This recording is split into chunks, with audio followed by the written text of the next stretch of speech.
चलिए तो hi friends, आप सभी लोगों का स्वागत है आपके अपने परिवार फ्यूचर ऑनलाइन क्लासेस सोनपुर में।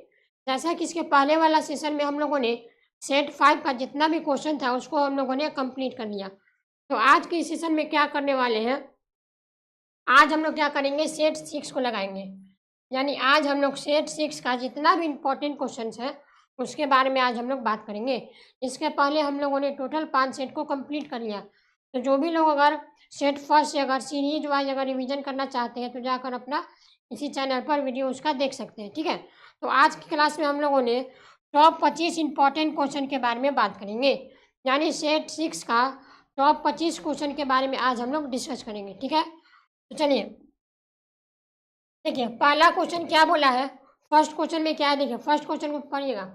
अवरोधी समीकरण का युग्म में कितना हल होता है। यानी जब मेरा समीकरण क्या हो, अवरोधी हो। सबसे पहले समझिए अवरोधी का मतलब क्या होता है। तो इस अवरोधी का मतलब होता है कंसिस्टेंट। यानी अवरोधी मतलब होता है कंसिस्टेंट।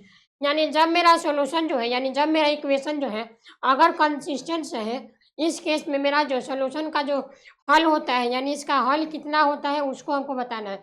ऑप्शन में क्या दिया है, इनमें से कोई नहीं, एक अनंत हल, अनगिनत हल या फिर कोई हल नहीं। यानी इन चारों ऑप्शन में आपको बताना है कि अवरोधी समीकरण का कितना युग्म यानी उसका हल कितना होता है। तो सबसे पहले समझिए, जैसे इसको समझते हैं। जैसे मान लीजिए मेरे पास एक इक्वेशन है a1x plus b1y plus c1 बराबर 0। ये मेरे पास इक्वेशन है। उसी तरह से एक और इक्वेशन को मानते हैं। एक और इक्वेशन क्या हो जाएगा, a2x plus b2y plus c2 बराबर 0। यहाँ देखिए, यहाँ हमने दो इक्वेशन को मान लिया। अब देखिए अवरोधी समीकरण का कंडीशन क्या बोलता है, अगर मेरा सॉल्यूशन अगर अवरोधी रहे यानी कंसिस्टेंट रहे, इस केस में मेरा जो समीकरण का जो युग्म बनता है उसका दो केस बनता है। कौन कौन, अगर फर्स्ट केस की बात करें, यानी केस फर्स्ट क्या हो जाएगा, तो केस फर्स्ट में होता है अगर मेरा सॉल्यूशन का a1:a2 यानी a1 का रेशियो a2 के साथ बड़ा नॉट इक्वल टू हो जाए, नॉट इक्वल टू क्या, b1:b2। यानी पहला कंडीशन क्या बोलता है, अगर मेरा a1:a2 नॉट इक्वल टू क्या हो जाए, b1:b2। इस कंडीशन में मेरा जो सॉल्यूशन का जो हल होता है वो कितना होता है, इस केस में मेरा सॉल्यूशन का हल होता है यूनिक सॉल्यूशन। यानी मेरे सॉल्यूशन में एक ही हल देखने को मिलेगा, ठीक है। फिर अगर इसका केस सेकंड की बात करें, यानी इसमें दूसरा केस क्या बन सकता है, तो दूसरा केस की अगर बात करें तो देखिए इसमें क्या होता है, अगर मेरा a1:a2 बराबर हो जाए किसके, b1:b2 के, और बराबर हो जाए c1:c2 के।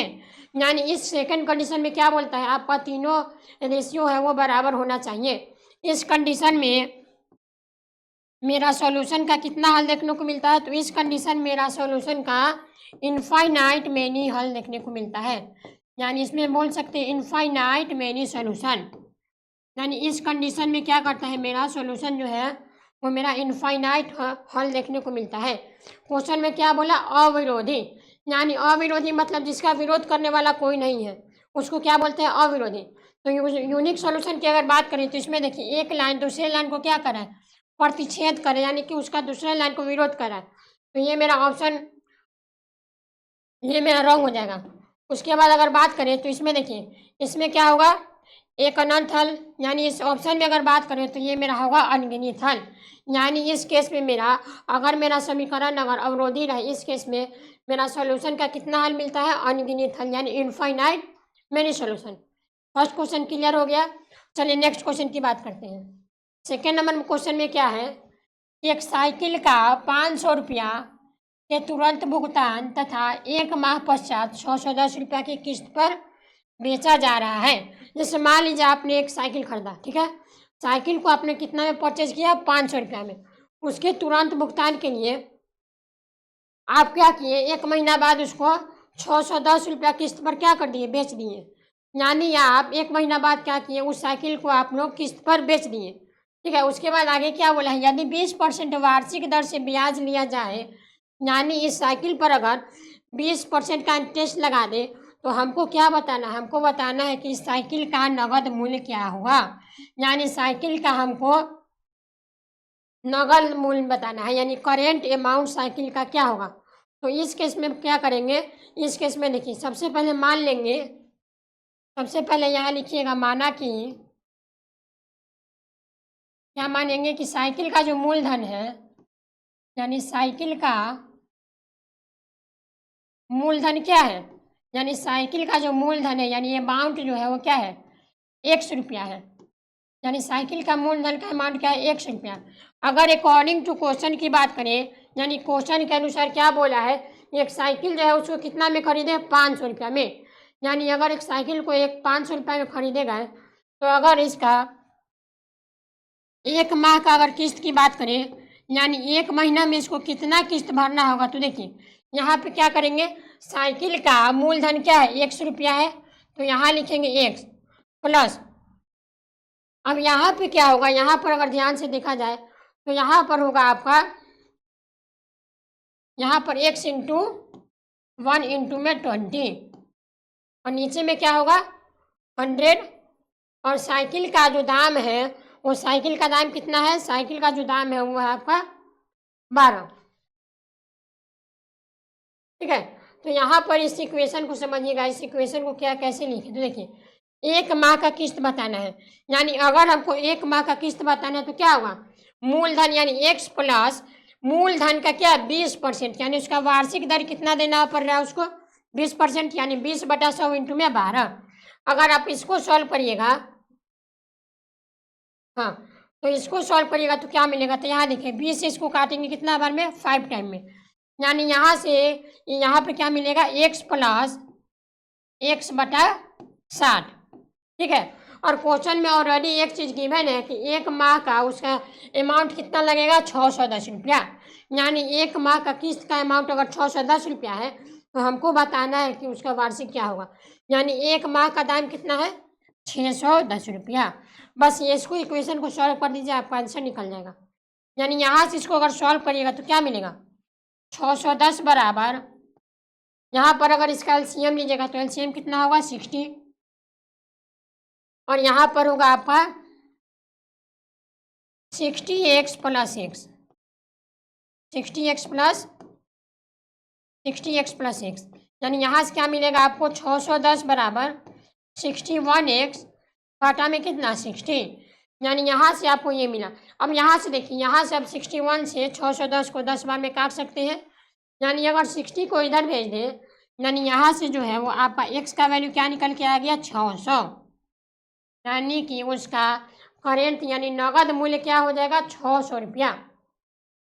यानी उसका अगर नगद मूल्य की बात करें, हाँ तो नगद मूल्य नहीं, ये आपका क्या आया, ये आपका आया मूलधन, यानी आपका ये अभी आया मूलधन, लेकिन हमको क्वेश्चन में क्या निकालना है, नगद मूल्य। तो बताइए नगद मूल्य कैसे निकलेगा, तो जितना में वो साइकिल खरीदा उसमें अगर ऐड कर देंगे इस अमाउंट को, तो क्या हमको नगद मूल्य नहीं पता चल जाएगा। यानी यहाँ से आप क्या बोलिएगा, यहाँ से आप बोलिएगा नगद मूल्य बराबर, यानी नगद मूल्य इसका क्या हो जाएगा, साइकिल वो कितना में खरीदा 500 रुपया, उसके बाद उसमें अमाउंट कितना लगा 600 रुपया, यानी इसमें क्या होगा 500 प्लस 600, यानी इसका नगद भुगतान कितना आ गया 1100 रुपया। यानी उसको कितना नगद अमाउंट देना पड़ेगा 1100 रुपया, यानी इस क्वेश्चन का ऑप्शन नंबर बी जो है वो आपका करेक्ट आंसर बनेगा। चलिए अगला क्वेश्चन की बात करते हैं, नेक्स्ट क्वेश्चन क्या है।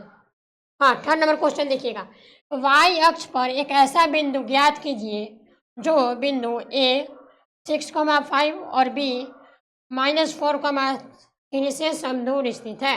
तो चलिए इस क्वेश्चन को डायग्राम से समझते हैं। जैसे देखिए मेरे पास मान लीजिए A कोई बिंदु है, क्या है, मेरे पास यहाँ पर A कोई बिंदु है, इस A का कोऑर्डिनेट क्या हो गया 6,5। उसी तरह से मान लीजिए यहाँ पर क्या है, इस पॉइंट पर आपका B बिंदु है, उसका कोऑर्डिनेट क्या है -4,3।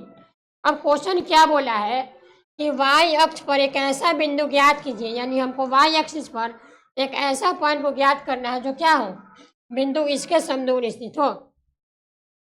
यानी यहाँ पर कोई दूर स्थित पर, यानी यहाँ इस पॉइंट P को मान लेते हैं क्या 0,y। अब देखिए अब क्या करते हैं, यहाँ से इस दोनों को मिला दीजिए, यानी इस पॉइंट को दोनों पॉइंट से क्या कर दीजिए मिला दीजिए। ठीक है, अब यहाँ बोलिएगा कि इस पी पॉइंट को आप लोग 0, क्यों लिखें? तो क्वेश्चन में बोला है कि हमको वाई एक्स पर मान निकालना है। तो हमेशा याद रखिएगा, अगर हम एक्स एक्सिस पर हैं तो मेरा वाई का मान 0 होता है, और अगर हम वाई एक्सिस पर हैं तो मेरा एक्स का मान 0 होता है। अब देखिए यहाँ हमको वाई का वैल्यू निकालना है, तो वाई का वैल्यू कैसे निकलेगा? तो क्या करते हैं, इन दोनों के बीच क्या करते हैं, डिस्टेंस फार्मूला लगा लेते हैं। यानी डिस्टेंस फार्मूला क्या होगा, यानी पी ए बराबर क्या बोलेंगे, यानी पी ए का जो स्क्वायर होगा वो बराबर होगा किसके, पी बी के स्क्वायर के। ठीक है, अब पी ए क्या होगा, यानी पी ए में, यानी इसमें क्या लगेगा आपका, डिस्टेंस फार्मूला। तो डिस्टेंस फार्मूला क्या होता है, root under x2 minus x1 का square plus y2 minus y1 का स्क्वायर। यानी यहाँ करिए आप लोग 6 माइनस 0 का स्क्वायर प्लस 5 माइनस y का स्क्वायर, ये बराबर होगा किसके, पी बी के स्क्वायर के। तो यहाँ पी बी पर भी क्या लगेगा आपका, डिस्टेंस फार्मूला। तो इसमें भी डिस्टेंस फार्मूला लगा दीजिए तो क्या होगा, -4 माइनस 0 का स्क्वायर प्लस 3 माइनस y का स्क्वायर। बस इसको आपको सॉल्व करना है। तो देखिए यहाँ पर 6 का स्क्वायर कितना हो जाएगा, 36 प्लस, अब यहाँ देखिए यहाँ है 5 माइनस वाई का स्क्वायर, तो ये आपका बनेगा a माइनस बी का होल स्क्वायर। तो a माइनस बी का होल स्क्वायर क्या होता है, a square plus b square minus का 2ab, यानी ए स्क्वायर यानी 25 प्लस बी स्क्वायर यानी कि वाई स्क्वायर माइनस 2ab, यानी कितना बनेगा 10y। ये बराबर होगा, इसी तरह यहाँ पर देखिए -4 का स्क्वायर होता है आपका प्लस का 16 प्लस यहाँ पर भी क्या लगेगा, a माइनस बी का होल स्क्वायर। तो इसको क्या होगा, 3 का स्क्वायर 9 प्लस माइनस वाई का स्क्वायर होता है प्लस का वाई स्क्वायर, और यहाँ क्या होगा -2ab यानी माइनस के 6y। बस इसको आपको हल करना है। तो यहाँ से देखिए y से वाई स्क्वायर आपका कैंसिल हो गया। तो यहाँ पर क्या बचा, यहाँ बचा आपका 35 प्लस 25, यानी यहाँ पर आपका बचा 61 माइनस 10y, इसके बराबर होगा यहाँ पर देखिए 16 और 9 25, यानी 25 माइनस 6y। अब क्या करिए, यहाँ से y वाले टर्म को एक तरफ कर लीजिए और x वाले टर्म को एक तरफ, यानी इस 25 को इधर लाइए और इस -10 को उधर ले जाइए, यानी 61 माइनस 25 किसके बराबर होगा, माइनस का 6y प्लस का 10y। तो यहाँ से देखिए अगर हम 61 में से अगर 25 को माइनस करें तो यहाँ पर क्या मिलेगा, यहाँ पे आपको मिलेगा 36, और यहाँ पर अगर प्लस का 10y में से माइनस का 6y जाएगा तो क्या मिलेगा, प्लस का 4y, यानी यहाँ मिलेगा 4y, यानी 4 से इसको काटिए 9 टाइम, यानी y का जो वैल्यू है वो y का वैल्यू क्या मिल गया, 9।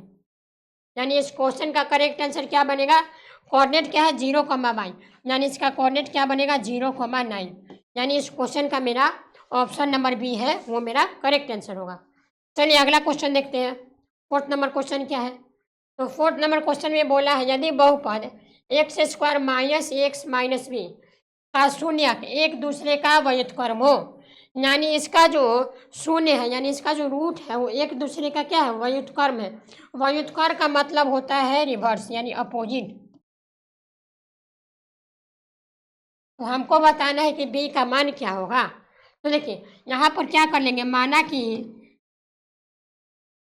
कि शून्य,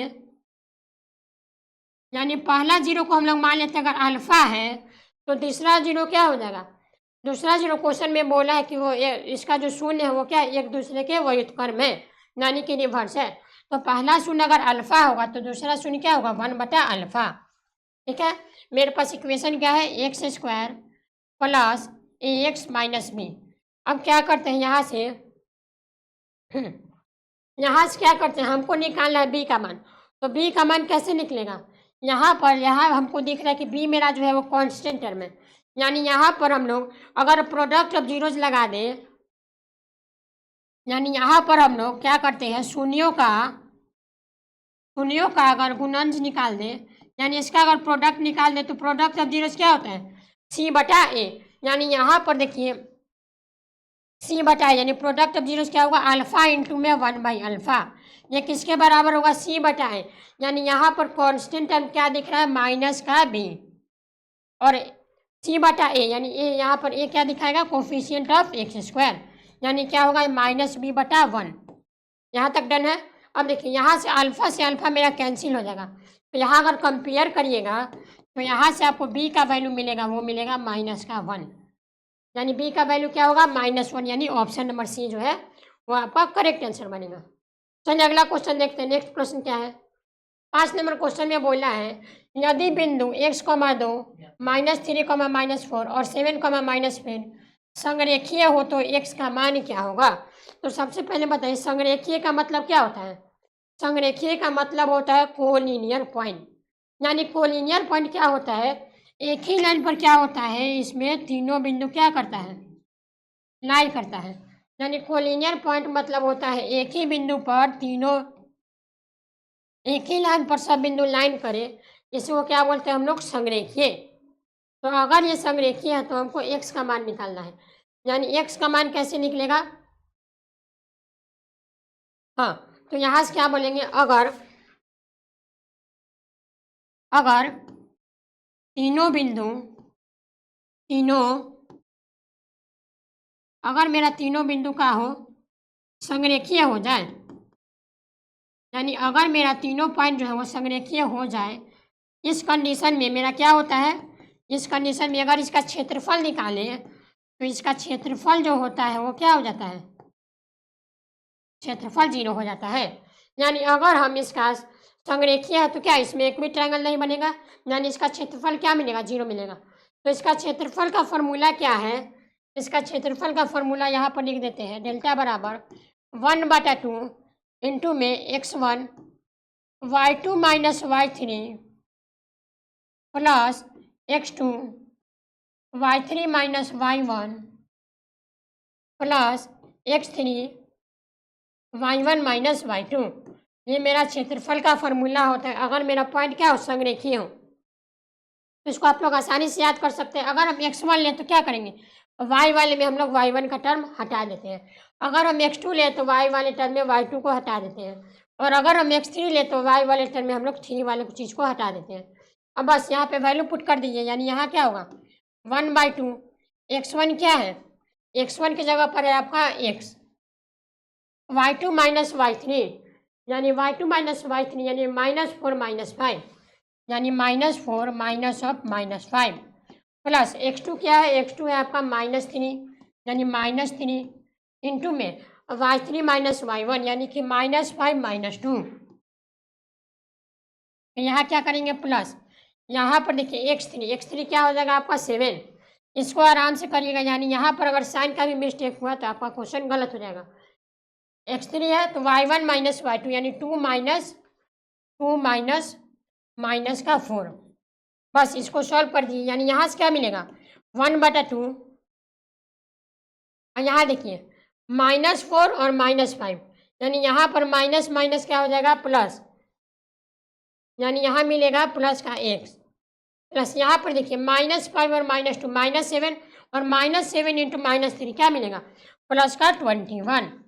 यहाँ से अगर बात करें तो क्या मिलेगा -2 -4 यानी ये मिलेगा +2 यानी कि प्लस का 14।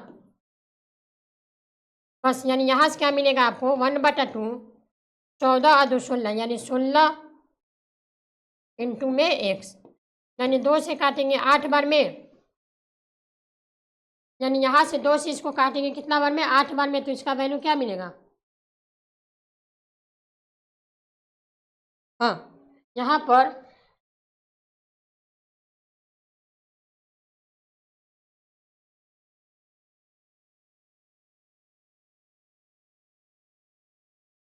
यहाँ पर क्या मिलेगा आपको, यहाँ पर आपको मिलेगा x + 21 + 42, यानी यहाँ से अगर सॉल्व करिएगा तो आपको क्या मिलेगा x बराबर, अगर इसको दोनों को जोड़िएगा तो आपको मिलेगा कितना 63, यानी x का वैल्यू क्या मिलेगा -63, यानी x का वैल्यू क्या होगा -63, यानी ऑप्शन नंबर बी जो है वो आपका करेक्ट आंसर होगा।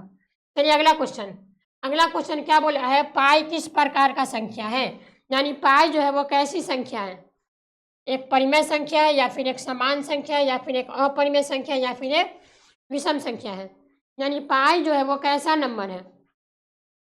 तो हमेशा याद रखिएगा अगर ये पाई का बात करें तो ये आपका है इरेशनल नंबर, यानी अपरिमेय संख्या, लेकिन अगर आपको इसका वैल्यू की बात करें, यानी अगर आपको बोलेगा 22/7 कैसा नंबर है, तो इसमें आप लोग बोलिएगा रेशनल नंबर, यानी कि परिमेय संख्या। ठीक है, तो ये दोनों पॉइंट याद रखिएगा। यानी यहाँ पर पाई क्या हो जाएगा, एक अपरिमेय संख्या। चलिए नेक्स्ट क्वेश्चन देखते हैं। नेक्स्ट क्वेश्चन क्या है, कौन का कौन सा समूह आरोही क्रम में है। यानी चारों ऑप्शन में कौन का कौन सा समूह आरोही क्रम में है। यानी इस आरोही क्रम का मतलब होता है असेंडिंग ऑर्डर। आरोही क्रम का मतलब क्या होता है, असेंडिंग ऑर्डर।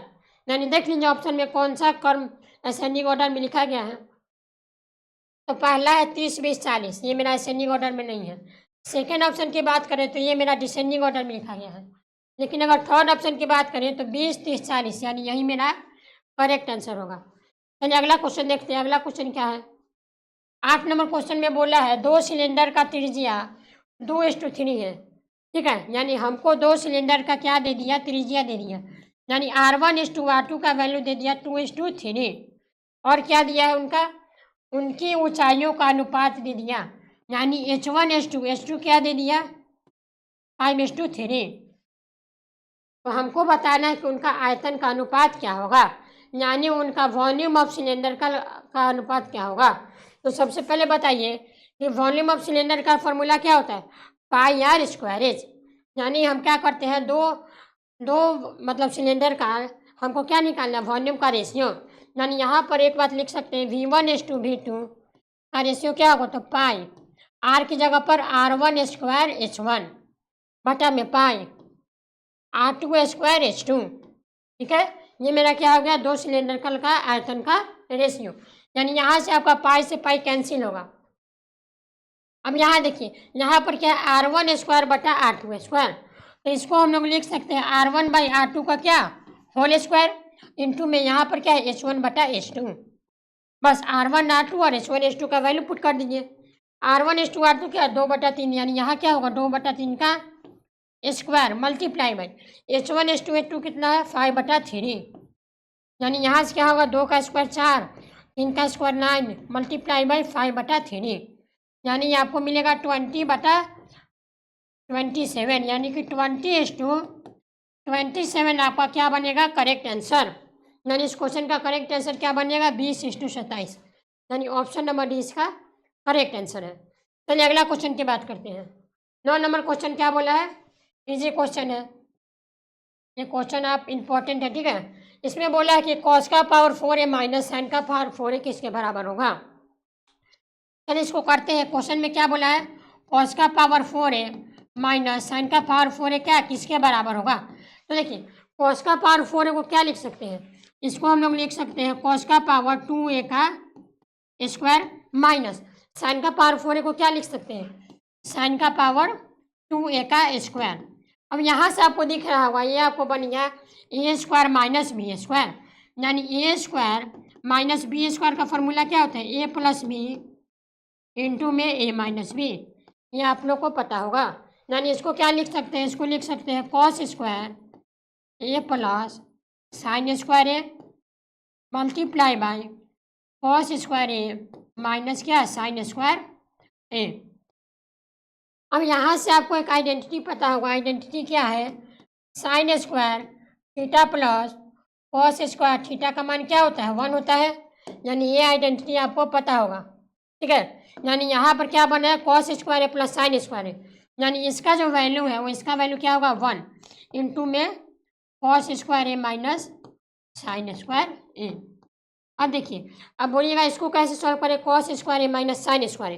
तो यहाँ पर क्या करते हैं, अगर मेरा sin² theta plus cos² theta अगर 1 है, तो यहाँ पर cos² थीटा बराबर क्या बोल सकते हैं, 1 माइनस sin² थीटा। तो यहाँ पर क्या करते हैं, और अगर sin² थीटा बराबर बोले तो क्या होगा 1 माइनस cos² थीटा। यानी ये वाला हम सेकेंड आइडेंटिटी को यूज करते हैं। यानी sin² थीटा की जगह पर क्या बोलेंगे हम लोग, 1 माइनस cos² थीटा। तो यहाँ से आपको क्या निकल के आएगा, ये आपका होगा cos² a माइनस, अब यहाँ देखिए sin² a की जगह पर क्या बोल सकते हैं, 1 माइनस cos² a। यानी यहाँ पर बोलिएगा 1 माइनस cos² a। यानी इसको अगर ब्रैकेट खोलिएगा तो क्या बनेगा, कॉस स्क्वायर ए -1 और ये माइनस माइनस प्लस यानी कॉस स्क्वायर ए, यानी यहाँ से आपको क्या मिला 2 कॉस स्क्वायर ए -1, यानी यही आपका करेक्ट आंसर होगा 2 कॉस स्क्वायर ए -1, यानी ऑप्शन नंबर डी जो है वो आपका करेक्ट आंसर होगा। चलिए नेक्स्ट क्वेश्चन देखते हैं। 10 नंबर क्वेश्चन क्या बोला है, इन मानों के लिए समीकरण x square plus b x plus c 0 हो, यानी इसका द्विघात समीकरण हो। यानी कि यहाँ पर क्या बोला है, इन मानों के लिए यानी ए का किस वैल्यू के लिए मेरा समीकरण क्या हो, द्विघात हो जाए। यानी समीकरण क्या है, x square plus b x plus c बराबर 0, यानी ए का किस वैल्यू के लिए मेरा समीकरण क्वाड्रेटिक बन जाए। तो ऑप्शन देखिए, बी का सभी मान, यानी अगर हम बी का सभी मान लें तो ये मेरा क्वाड्रेटिक बन जाएगा। फिर ऑप्शन नंबर बी क्या है, ए का सभी मान शून्य को छोड़कर, यानी यही मेरा ऑप्शन क्या बोल रहा है, ऑप्शन नंबर बी है वो मेरा करेक्ट होगा। ठीक है, थर्ड नंबर ऑप्शन क्या बोला है, ए का सभी मान, ये मेरा ऑप्शन रॉन्ग हो जाएगा। ए बी सी का सभी मान, देखिए ऑप्शन बी को हम लोग सही क्यों किए, ऑप्शन बी में क्या है, ए का सभी मान शून्य को छोड़कर, यानी शून्य को छोड़कर ए का जितना भी वैल्यू लीजिएगा सब आपका क्या बनेगा, क्वाड्रेटिक बनेगा। जैसे देखिए ए के जगह पर अगर 0 डाल दें, यानी 0 इंटू में क्या बनेगा, x square plus b x plus c बराबर 0, तो अगर 0 से मल्टीप्लाई होगा तो ये चीज़ 0 बन जाएगा, यानी मेरा इक्वेशन कैसा बचेगा, बी एक्स प्लस सी, यानी ये मेरा क्या बन गया है, रैखिक समीकरण बन गया। यानी ए को हम लोग 0 नहीं ले सकते, उसके अलावा कुछ भी वैल्यू लीजिएगा तो वो मेरा क्या बनेगा, एक द्विघात समीकरण, यानी ऑप्शन नंबर बी जो है वो आपका करेक्ट आंसर होगा। चलिए अगला क्वेश्चन देखते हैं। 11 नंबर क्वेश्चन में क्या है, क्वेश्चन है, ये भी क्वेश्चन इंपॉर्टेंट है, जो क्वेश्चन को स्टार मार्क कर रहे हैं वो आपका इंपॉर्टेंट क्वेश्चन है, रिपीटेड क्वेश्चन है। क्वेश्चन क्या है, 3 tan 10 degree plus 3 tan 20 degree plus tan 10 degree into tan 20 degree, यानी इस क्वेश्चन में आप लोग क्या करिएगा, लास्ट वाला चीज़ को खाली उठाइए, क्या है tan 10 इंटू 20, यानी इसको लिख सकते हैं tan 30 डिग्री, यानी इसको हम लोग tan 30 डिग्री लिख सकते हैं। अब देखिए tan 30 डिग्री को हम लोग ब्रेक करके लिख सकते हैं tan 10 डिग्री प्लस 20 डिग्री, यानी 30 को ब्रेक कर दिया 10 प्लस 20 में, तो यहाँ से इसको ब्रेक करने पर क्या फ़ायदा हुआ, तो ब्रेक करने पर यह फ़ायदा हुआ, तो यहाँ पर हमको एक फार्मूला लग गया, कौन सा formula, tan a plus b का, tan a प्लस बी का फार्मूला क्या होता है, tan a plus tan b बटा में क्या 1 minus tan a into tan b, ये मेरा बन गया tan a प्लस बी का फार्मूला। ठीक है, तो यहाँ पर क्या हुआ, tan a प्लस बी बना, यानी क्या tan a प्लस बी, यानी यहाँ क्या लिखिएगा आप लोग, tan 10 degree plus tan 20 degree upon में 1 minus tan a into tan b, यानी 1 माइनस tan a क्या है, tan 10 degree multiply by tan 20 degree. I hope यहाँ तक आप लोगों को समझ में आ गया हो। अब यहाँ देखिए tan 30 डिग्री का वैल्यू क्या होता है, तो tan 30 डिग्री का वैल्यू होता है 1/√3। ठीक है, अब यहाँ से क्या करते हैं, क्रॉस मल्टीप्लाई करिए, यानी क्रॉस मल्टीप्लाई करने पर आपको क्या देखने को मिलेगा, यहाँ आपको मिलेगा 1 माइनस, चलिए ये फॉर्मूला को क्या करते हैं, मिटा देते हैं। ठीक है, यानी यहाँ से अगर क्रॉस मल्टीप्लाई करिएगा तो क्या मिलेगा, 1 माइनस tan 10 डिग्री इंटू क्या tan 20 डिग्री किसके इक्वल होगा, यहाँ भी क्रॉस मल्टीप्लाई करिए तो यहाँ √3 से अगर मल्टीप्लाई करिएगा तो क्या बनेगा, यह आपका बनेगा √3 tan 10 degree plus √3 tan 20 degree. यहाँ से आपको दिख रहा होगा कि हमको कैसे क्वेश्चन की तरफ पहुँच गए। क्वेश्चन में क्या है,3 tan 10 degree plus 3 tan 20 degree, तो यहाँ पर भी मिल गया 3 tan 10 degree plus 3 tan 20 degree, फिर यहाँ प्लस का tan 10 इंटू tan 20 था, तो यहाँ से क्या करते हैं, अगर इक्वल टू को अगर इस चीज़ को अगर इक्वल टू के अगर इधर भेज दे तो मेरा क्वेश्चन बन गया। ओके, बस इसको इधर करिए, यानी यहाँ से क्या होगा आपका 3 tan 10 degree plus √3 tan 20 degree plus tan 10 degree into 10, 20 degree. Question के पास पहुंच गए, यानी यही है, इसी का वैल्यू हमको निकालना था। तो इसका वैल्यू क्या बन गया, उस इक्वल टू के उधर क्या बच गया 1, यानी इसका जो वैल्यू है वो क्या बन गया 1, यानी ऑप्शन नंबर ए आपका करेक्ट आंसर है।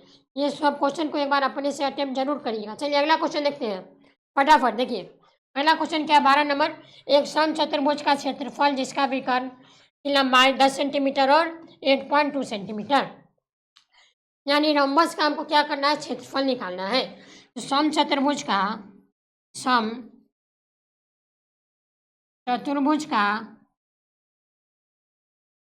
क्षेत्रफल का फॉर्मूला क्या होता है, यानी समचतुर्भुज का क्षेत्रफल का फॉर्मूला क्या होता है, तो वो होता है आपका 1/2 into diagonal first into diagonal second, यानी यहाँ क्या बोलिएगा 1/2, डायगोनल फर्स्ट क्या दिया है 10 centimetre, multiply by diagonal second क्या है 8.2 सेंटीमीटर। इसको सॉल्व करिए, यानी 2 से काटिएगा 5 बार में, यानी यहाँ से आपको क्या मिलेगा, यहाँ से अगर इसको मल्टीप्लाई करिएगा तो ये आपको मिलेगा 41 सेंटीमीटर स्क्वायर।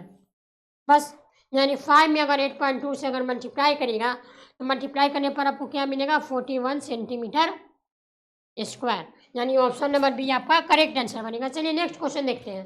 अगला क्वेश्चन क्या बोल रहा है, मोहन एक घर का 30,000 रुपया में खरीदा, यानी मोहन क्या किया 30,000 रुपया में घर को खरीदा। ओके, आगे क्या बोला, 25% वार्षिक दर से अवमूल्यन हो रहा है, यानी 25% उसको 1 साल में क्या करना है, इंटरेस्ट जोड़कर देना है। तो हमको बताना है कि 3 वर्ष में बाद घर की कीमत क्या होगी, यानी 3 साल बाद घर का जो कीमत होगा वो क्या होगा। हाँ, तो यहाँ से क्या बोलेंगे, यहाँ से आप बोलिएगा 3 वर्ष बाद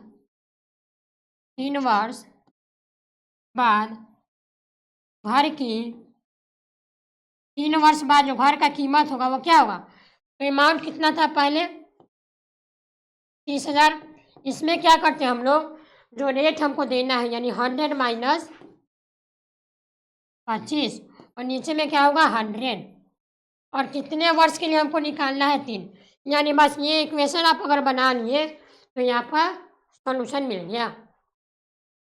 यानी यहाँ क्या होगा आपका 30,000 मल्टीप्लाई बाय 100 माइनस 25, यानी क्या 3/4, यानी यहाँ आपका बचेगा 3/4 का क्यूब। बस इसको आपको सॉल्व करना है, यानी यहाँ क्या होगा 30,000 इंटू में 3 का क्यूब 27 और 4 का क्यूब 64। बस अगर इस 64 को अगर इससे काटेंगे तो क्या होगा, हाँ 64 को अगर इससे काटेंगे तो 64 को इससे काटने पर क्या मिलेगा, हाँ यानी आपको यहाँ से मिलेगा, इसको अगर मल्टीप्लाई कर अगर काटिएगा तो ये आपको मिलेगा 21,656.25 रुपया। ये वाला कैलकुलेशन आप कर लीजिएगा, ठीक है। यानी हमको लग रहा है कि इसका अमाउंट होगा 3 सालों, कितना होगा 12,656 रुपया, यानी 1,26,056 रुपये क्या होगा 3 साल में इसका। चलिए अगला क्वेश्चन देखते हैं, यानी इसका करेक्ट आंसर क्या बनेगा, ऑप्शन नंबर डी। अगला क्वेश्चन 14 नंबर क्वेश्चन में क्या बोला है, तोरण खींचने के लिए वर्ग का अंतराल कैसा होना चाहिए, यानी अगर हमको तोरण को खींचना है तो तोरण खींचने के लिए वर्ग का अंतराल कैसा होना चाहिए। तो अगर हमको तोरण को खींचना है तो इस केस में मेरा जो वर्ग का अंतराल होता है, यानी स्क्वायर का जो अंतराल होता है वो क्या होता है, अपरवर्जी या समावेशिक, या फिर अपरवर्जी या फिर समावेशिक, या इनमें से कोई नहीं, यानी इस क्वेश्चन का करेक्ट आंसर आपका होगा अपरिवर्जी, यानी ऑप्शन नंबर बी। चलिए अगला क्वेश्चन की ओर मूव करते हैं। नेक्स्ट क्वेश्चन क्या बोला है, निम्नलिखित में से कौन सा अभाज्य संख्या है, यानी इनमें से हमको 4 ऑप्शन दिया है, इनमें से हमको अभाज्य संख्या बताना है।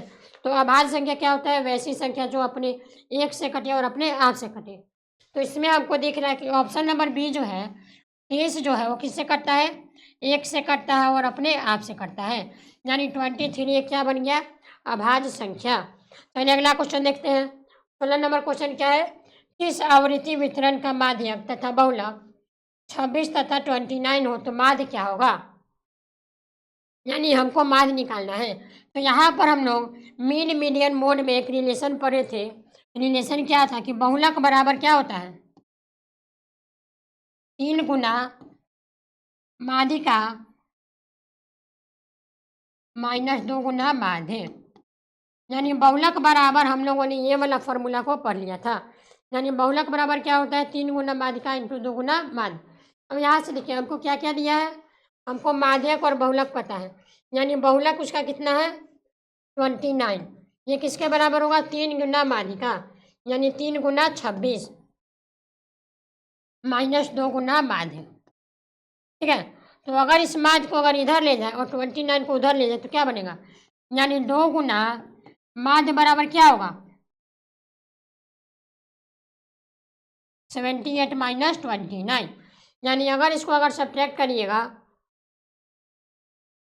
यानी इसको सब्ट्रैक्ट करने पर क्या मिलेगा 49 बराबर 2 गुना माध्य। यानी यहाँ से माध्य का वैल्यू क्या मिलेगा, माध्य बराबर मिलेगा 49 बटा 2। यानी यहाँ से क्या मिलेगा आपको, यानी इसको काटने पर आपको मिलेगा 24.5। यानी माध्य का वैल्यू क्या मिलेगा 24.5। यानी ऑप्शन नंबर डी आपका करेक्ट आंसर होगा। चलिए अगला प्रश्न देखते हैं। 17 नंबर, किस त्रिभुज में कम से कम न्यून कोण हो सकता है। यानी किसी त्रिभुज में कम से कम कितना एक्यूट एंगल पॉसिबल है। ऑप्शन में क्या है 3, 2, 1 और 4। तो हमेशा याद रखिएगा एक ट्रायंगल में, ठीक है, हमको क्या बोला है कम से कम कितना न्यून कोण हो सकता है। तो ट्रायंगल में हमेशा याद रखिएगा कम से कम आपका 2 न्यून कोण पॉसिबल है। जैसे मान लीजिए एक कोण आपका हो गया 68 डिग्री, दूसरा हो गया 72 डिग्री, ठीक है, और जो भी आएगा वो 180 माइनस ये। यानी एक ट्रायंगल में कम से कम 2 न्यून कोण हो सकता है। यानी इस क्वेश्चन का ऑप्शन नंबर बी जो है वो आपका करेक्ट आंसर होगा। चलिए अगला क्वेश्चन देखते हैं। 18 नंबर क्वेश्चन में क्या बोला है, किसी रैखिक समीकरण को हल -2, यानी हमको कोऑर्डिनेट दे दिया तो हमको बताना है रैखिक समीकरण का रूप क्या होगा। यानी इस क्वेश्चन में हमको क्या बताना है, रैखिक समीकरण का योग। यानी कोऑर्डिनेट क्या है -2, 0, 0 और 2, -2। यानी इस कोऑर्डिनेट को अगर देकर आपको बताना है कि मेरा समीकरण कैसा होगा, y बराबर 2x होगा या फिर y बराबर x होगा या फिर x बराबर 2y होगा या फिर y बराबर -x होगा। तो यहाँ पर अगर देखा जाए तो ये आपका समीकरण बन रहा है y माइनस, यानी आपका समीकरण जो है वो कैसा दिख रहा है, तो आपका समीकरण जो है वो दिख रहा है आपको y बराबर -x। देखिए यहाँ पर क्या है 2 मेरा y हो गया और ये मेरा x हो गया। यानी x और y यहाँ पर भी बराबर है, यहाँ पर भी बराबर है, यहाँ पर भी बराबर है, लेकिन अंतर क्या है मेरा x जो है वो -x है।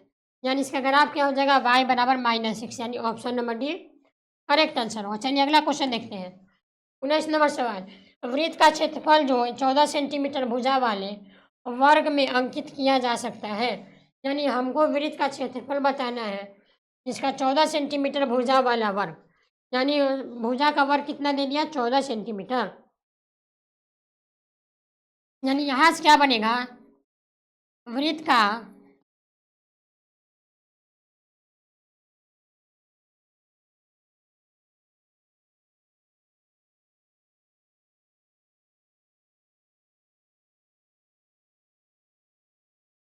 ये बात समझ में आया आपको। यानी वृत्त का जो व्यास होगा, यानी वृत्त का सर्कल का जो डायमीटर होगा किसके बराबर होगा, भुजा यानी कि स्क्वायर का वर्ग के बराबर। क्योंकि बोला कि वृत्त का क्षेत्रफल जो है वो 14 सेंटीमीटर भुजा वाले वर्ग से अंकित किया गया यानी बनाया गया है। यानी हमको अगर वृत्त का क्या निकालना है, क्षेत्रफल निकालना है, तो हमको रेडियस चाहिए। यानी अगर डायमीटर 14 सेंटीमीटर है तो रेडियस क्या हो जाएगा, डायमीटर का आधा यानी कि कितना 7 सेंटीमीटर। अब वृत्त का क्षेत्रफल का फॉर्मूला जानते हैं, वृत्त का क्षेत्रफल का फॉर्मूला क्या होता है, यानी वृत्त का क्षेत्रफल का फॉर्मूला क्या होता है, वो आपका होता है πr², यानी कि 22/7 इंटू 7 यानी 7 से 7 कैंसिल, 22 यानी यहाँ पर क्या किया है ऑप्शन में पाई का वैल्यू नहीं लिया है, तो पाई को ऐसे ही छोड़ दीजिए और क्या करिए 7 इंटू 7। यानी कितना आ गया आपका 49 पाई सेंटीमीटर स्क्वायर। यानी वृत्त का जो क्षेत्रफल होगा वो कितना होगा 49 पाई सेंटीमीटर स्क्वायर। चलिए अगला क्वेश्चन देखते हैं। 20 नंबर क्वेश्चन क्या है। एक कमरा का आकार में आयतकार जो इसकी सपाट छत है, ठीक है, उसका हमको दे दिया। लंबाई कितना है, लंबाई आपका 10 मीटर, चौड़ाई क्या है, चौड़ाई आपका 13 मीटर, और ऊंचाई क्या है यानी हाइट है आपका 5 मीटर। आगे क्या बोला है, इसके अंदर और बाहर फर्श पर पेंट करना है। यानी इसके दीवार के अंदर रूम के और फर्श पर भी क्या करना है, पेंटिंग करना है, लेकिन छत पर नहीं। यानी हमको छत पर यानी सीलिंग पर क्या करना है, पेंटिंग को नहीं करना है। तो हमको बताना है कि पेंट किए जाने वाले कुल क्षेत्रफल क्या होगा। यानी जो भी चीज़ हमको पेंट करना है उसका हमको कुल क्षेत्रफल बताना है। यानी यहाँ से इसका कुल क्षेत्रफल की अगर बात करें, यानी इसका कुल क्षेत्रफल क्या होगा, 2 गुना 2 into LB plus 2 into BH, अब प्लस क्या कर देंगे LH, ठीक है। यहाँ पर क्या किए, लंबाई में और हाइट को छोड़ दिए, क्योंकि हमको क्वेश्चन में बोला है कि हमको सीलिंग में क्या करना है, हमको सीलिंग में क्या करना है, सीलिंग में हमको क्या करना है, पेंट को नहीं करना है। यानी यहाँ पर क्या करेंगे हम लोग, हाइट को नेगलेक्ट कर देंगे। यानी यहाँ पर LB होगा और यहाँ पर क्या होगा 2 गुना LH प्लस 2 गुना BH। चलिए इसको वैल्यू पुट कर लिए, यानी 2 गुना लंबाई कितना है आपका 10, यानी 2 गुना 10 गुना 5 प्लस चौड़ाई कितना है 2 गुना 13 गुना 5, और इसमें ऐड करेंगे लंबाई गुना चौड़ाई यानी 10 गुना 5। बस इसको सॉल्व करना है। यानी इसको सॉल्व करने पर क्या मिलेगा 100 प्लस यानी 130 प्लस क्या 50, यानी इन सब को ऐड करेगा तो कितना मिलेगा 230 और प्लस 50 यानी 280 इंटू 2, यानी अगर 280 को अगर मल्टीप्लाई करेगा तो क्या मिलेगा आपको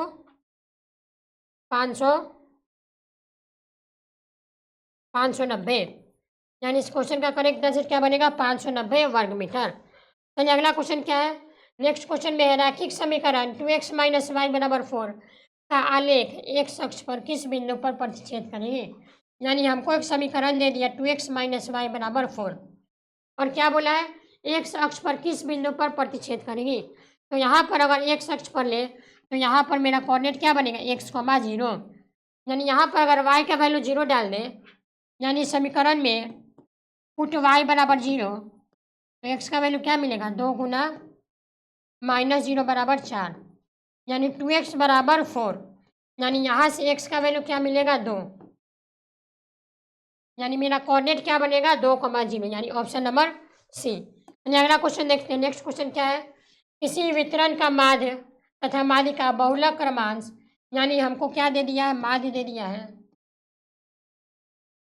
24 है। ऐसा क्वेश्चन हम लोगों ने पीछे भी किया था, और बहुलक दे दिया कितना, बहुलक है आपका 12, तो हमको इसमें क्या निकालना है माध्यक।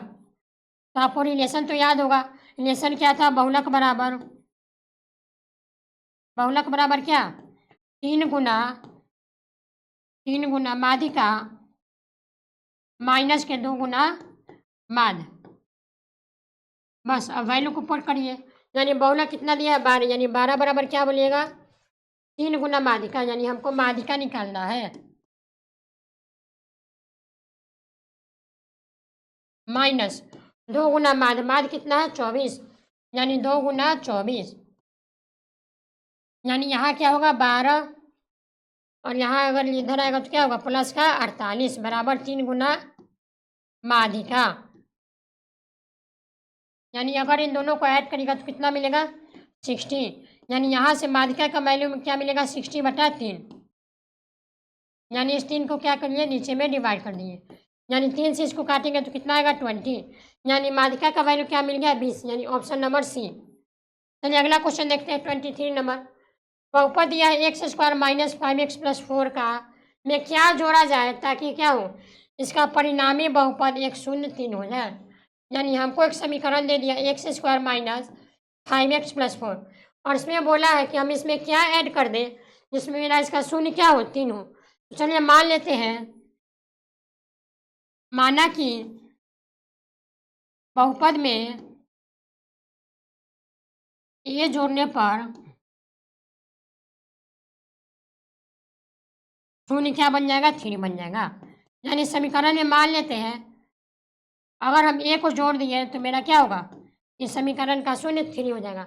यानी एक्स की जगह पर अगर 3 डालें यानी मेरा समीकरण कैसा बन जाएगा, ये बनेगा एक्स स्क्वायर माइनस का, यानी एक्स स्क्वायर माइनस का क्या 5x, यानी एक्स स्क्वायर माइनस का 5x प्लस 4 प्लस ए। यानी समीकरण में मान लीजिए कि हम ए को जोड़ दिए, यानी एक्स का वैल्यू अगर 3 पुट करें माइनस के 5x 5 इंटू 3 प्लस 4 प्लस ए। यानी यहाँ से क्या मिलेगा 9 माइनस 15 प्लस 4 बराबर ए। यानी यहाँ से क्या हो जाएगा -2 प्लस ए बराबर 0। यानी यहाँ से ए का वैल्यू क्या मिल गया 2। यानी अगर इस समीकरण में अगर 2 को ऐड कर दे तो इसका शून्य क्या बन जाएगा 3 बन जाएगा। यानी इस क्वेश्चन का ऑप्शन नंबर सी आपका करेक्ट आंसर होगा। चलिए अगला क्वेश्चन 24 नंबर क्वेश्चन में क्या बोला है, ये मेरा जो दिया है एक संख्या है, यानी मेरा ये जो संख्या दिया गया है वो कैसा संख्या है, अवास्तविक संख्या है या फिर परिमेय संख्या या फिर अपरिमेय संख्या है। यानी इन ऑप्शन में क्या होगा, तो ये जो संख्या है वो क्या कर रहा है कंटिन्यू एक ही ऑर्डर को क्या कर रहा है रिपीट कर रहा है। यानी मेरा जो संख्या है वो क्या बन जाएगा एक अपरिमेय संख्या।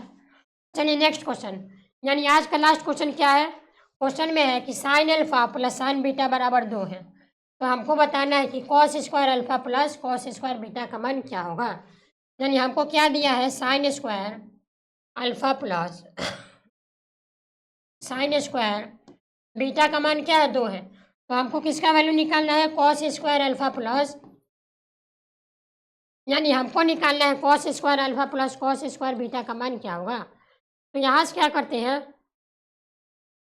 हाँ, तो यहाँ से अगर साइन अल्फा का रेंज देखें, साइन अल्फा का यानी साइन अल्फा कहाँ से कहाँ तक जा सकता है, तो साइन अल्फा का रेंज होता है -1 से +1। यानी यहाँ क्या होगा साइन